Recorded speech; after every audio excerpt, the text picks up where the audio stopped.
Hello, all you film freaks and movie maniacs out there.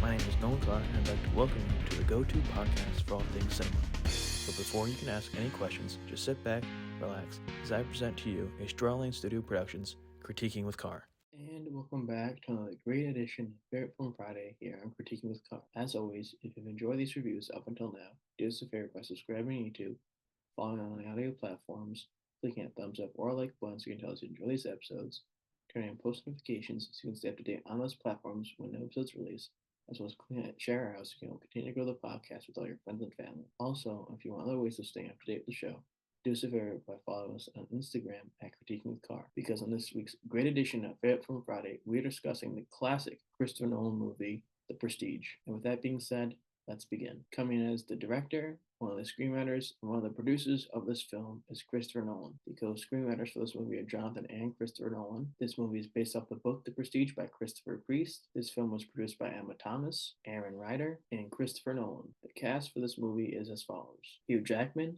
Christian Bale, Michael Caine, Scarlett Johansson, Rebecca Hall, Andy Serkis, and David Bowie. The cinematographer for this film was Wally Pfister. It was edited by Lee Smith. The music was done by David Julian. The production companies for this film were Touchdown Pictures, Warner Bros. Pictures, New Market Films, and Syncopy. It was distributed by Buena Vista Pictures Distribution and Warner Bros. Pictures. This movie was released on October 17th of 2006 at the Capitan Theater, on October 20th of 2006 in the United States, and finally on November 20th of 2006 in the United Kingdom. The runtime for this movie is 130 minutes. The budget for this movie is $40 million.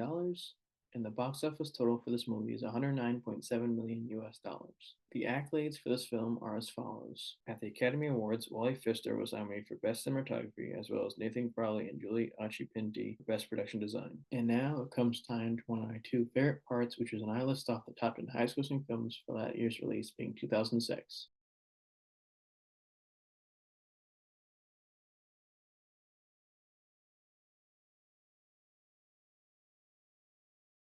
Coming number 9 was Superman Returns. It was distributed by Warner Bros. Its worldwide gross was $391.1 million. And it stars Brandon Routh, Kate Bosworth, and James Marsden. Coming number 8 was Mission Impossible 3. It was distributed by Paramount Pictures.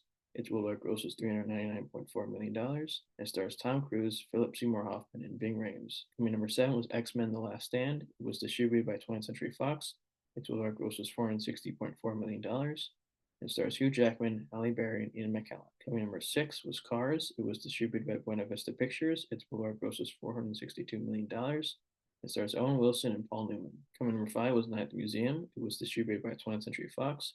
Its worldwide gross was $574.5 million. It stars Ben Stiller, Carla Gugino, and Dick Van Dyke. Coming number 4 was Casino Royale. It was distributed by Sony Pictures. Its worldwide gross was $616 million. It stars Daniel Craig, Eva Green, and Mads Mikkelsen.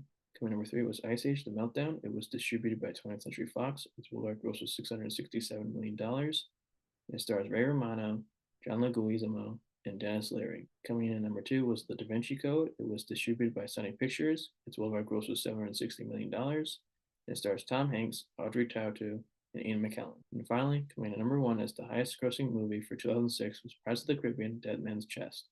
It was distributed by Buena Vista Pictures. Its worldwide gross was $1.066 billion. It stars Johnny Depp, Orlando Bloom, and Keira Knightley. And now, the moment you've all been waiting for, my review of The Prestige. The Prestige, directed by Christopher Nolan and released in 2006, is a spellbinding tale of rivalry, obsession, and the dark side of ambition.